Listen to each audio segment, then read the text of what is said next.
25 अप्रैल से केदारनाथ धाम की यात्रा शुरू होने जा रही है। इस बार यात्रा विधिवत रूप से चले, इसके लिए केदारनाथ धाम में टोकन व्यवस्था लागू की गई है। टोकन के हिसाब से यात्री दर्शन कर पाएंगे। इस बीच केदारनाथ मंदिर परिसर के बाहर यात्रियों की सुरक्षा को देखते हुए बैरिकेडिंग लगाई गई है। इसके लिए काम युद्ध स्तर पर चल रहा है।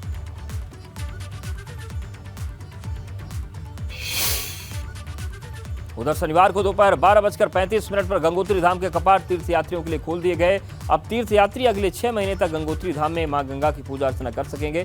कपाट खुलने के मौके पर हजारों की संख्या में तीर्थयात्री मौजूद रहे और मां गंगा का आशीर्वाद लिया।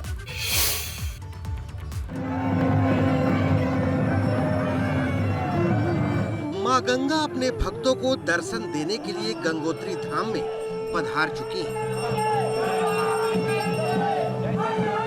गंगोत्री धाम के कपाट खुलने के साथ ही अब तीर्थयात्री अगले 6 महीने तक मां गंगा के दर्शन और पूजा कर सकेंगे। कपाट खुलने के मौके पर उमड़ी तीर्थयात्रियों की ये भीड़ साफ बयां कर रही है कि यात्रियों में कैसा उत्साह है।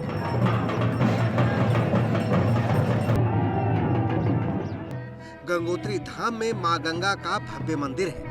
कपाट खुलने के बाद यहाँ 6 महीने तक मां गंगा की आराधना होती है। अक्षय तृतीया के पावन पर्व पर मां गंगा के कपाट आज देश विदेश के श्रद्धालुओं के लिए खोल दिए गए हैं और मैं ठीक दिखा सकता हूँ जो पहला जत्था है, जिस तरह से देश विदेश के श्रद्धालु मां गंगा के दर्शन करने आए हैं, तो आप देख रहे हैं कि किस तरह लोग अपने गंगा मंदिर को पूरा घेरे हुए हैं।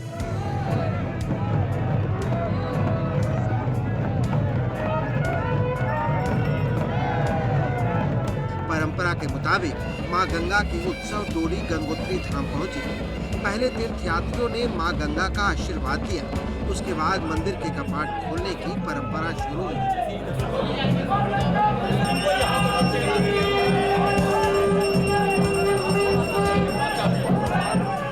शनिवार दोपहर 12:35 पर तय मुहूर्त के मुताबिक गंगोत्री मंदिर के कपाट खोल दिए गए। तीर्थयात्रियों के लिए ये लम्हा यादगार बन गया, क्योंकि वे इस पल के लिए साक्षी बने हैं। फर्स्ट टाइम मैं गंगोत्री धाम यात्रा पे आई हूँ दर्शन करने, और देखिए आज फर्स्ट डे है कपाट खुलने का दिन। मुझे मतलब इतनी ज़्यादा खुशी है ना भीतर से, बहुत अच्छा लग रहा है। इतने श्रद्धालु आज उमड़े हैं इस यात्रा के लिए, स्पेशल इतनी दूर दूर से लोग आए हैं। मेरे लिए भी ये बहुत अमेजिंग डिफरेंट एक्सपीरियंस है। गंगोत्री धाम 4 धाम यात्रा का दूसरा सबसे पवित्र पड़ाव है, जो कि यमुनोत्री धाम के बाद आता है। पौराणिक ग्रंथों में गंगा का ज्ञान प्रतीक माना गया है। पौराणिक ग्रंथों में गंगा का ज्ञान के प्रतीक माना गया है, जब कोई यमुना को भक्ति की। गंगोत्री धाम के प्रति लोगों की यही आस्था उन्हें मीलों दूर से उत्तराखंड खींच लाती है। एबीपी गंगा के लिए उत्तरकाशी से दिग्वीर सिंह की रिपोर्ट। वह 4 धाम यात्रा को लेकर सीएम पुष्कर सिंह धामी ने बयान दिया। उन्होंने कहा कि यात्रा पर आने वाले श्रद्धालु अपने स्वास्थ्य का ध्यान रखें, कोविड के निर्देशों का ध्यान रखें और उसका पालन करें। हालांकि सरकार की तरफ से यह भी कहा गया है कि हमारी तरफ से व्यवस्थाएं दुरुस्त हैं। निश्चित रूप से जो भी श्रद्धालु और जो यात्री आ रहे हैं उन सभी से मैं कहूँगा कि जो हमारे स्वास्थ्य विभाग ने उत्तराखंड के अभी यात्रा के लिए एक हेल्थ गाइडलाइन जारी की है, उस गाइडलाइन का जरूर पालन सबको करना चाहिए, क्योंकि यात्रा थोड़ा लंबी भी होती है, पर्वतीय क्षेत्र की है। उसमें जो भी उसके प्रावधान हैं उन सभी को देखते हुए अपने स्वास्थ्य का भी वो निश्चित रूप से ध्यान रखें। गंगोत्री और यमुनोत्री धाम में इस बार यात्रियों का विशेष सत्कार किया गया। यात्रियों के ऊपर हेलीकॉप्टर से फूलों की बारिश हुई। ऐसा पहली बार हुआ है जब यात्रियों का इस तरह से विशेष स्वागत किया गया। गंगोत्री धाम के कपाट खुलते ही पहली पूजा प्रधानमंत्री नरेंद्र मोदी की तरफ से की गई और हेलीकॉप्टर से पुष्प वर्षा भी करवाई गई।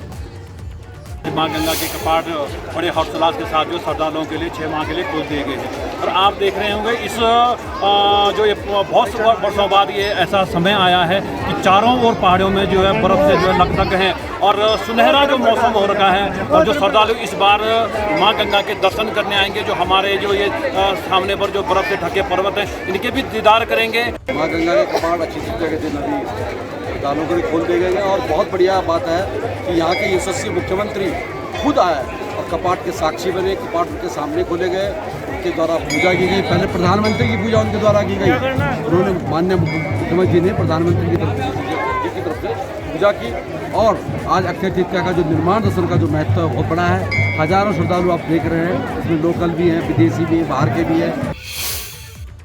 उधर सरकार ने चारधाम यात्रा पर आने वाले तीर्थयात्रियों के लिए पंजीकरण में सहूलियत दी है। चारधाम में तीर्थयात्रियों के प्रतिदिन निर्धारण में बदलाव किया गया है। जिन तीर्थयात्रियों ने ऑनलाइन पंजीकरण नहीं करवाया वो हरिद्वार या फिर ऋषिकेश में बने काउंटर पर पंजीकरण करवा सकते हैं। तो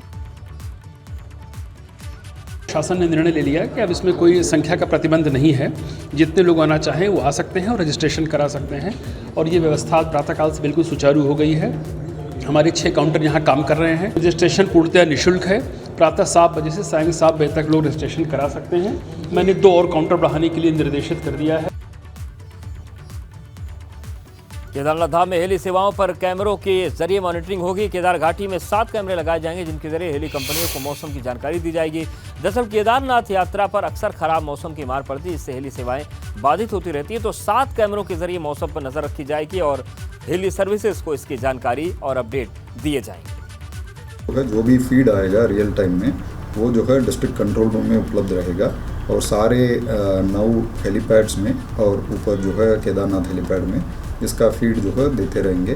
और पायलट्स को भी जो है मोबाइल पे जो है वो फीड देने का विचार है। तो इससे जो है हम उम्मीद करते हैं कि ये जो विजिबिलिटी है वहाँ का इधर का जो सिचुएशन है वो जो है बेहतर पता चले। उधर गंगोत्री धाम में प्लास्टिक मुक्त अभियान चल रहा है। इसी को लेकर डीएम ने मौके पर आकर निरीक्षण किया। डीएम ने हर्षिल, गंगनानी, सुखी टॉप, झाला में होटल, ढाबों, व्यापारिक प्रतिष्ठानों का निरीक्षण किया। इस बार प्रशासन की निर्देश है कि सामान के ऊपर QR कोड लगा होना चाहिए।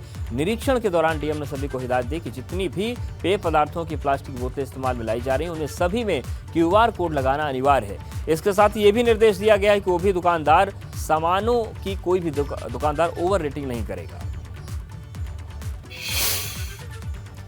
इस बार चारधाम यात्रा में ड्रोन की भूमिका भी अहम रहेगी। इस यात्रा में drone traffic management, medical facility के साथ रेस्क्यू और लॉजिस्टिक्स से जुड़े कामों में पुलिस का साथ देगा, जिसके लिए पुलिस ने चारधाम यात्रा में कई ड्रोन स्टेशन तैयार किए हैं।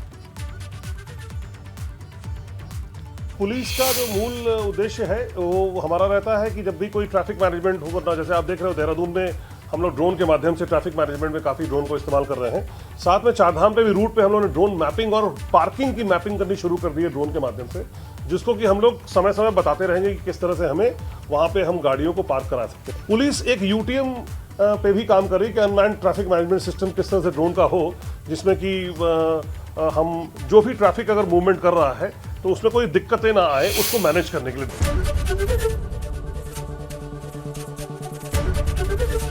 ABP गंगा, खबर आपकी, जुबान आपकी।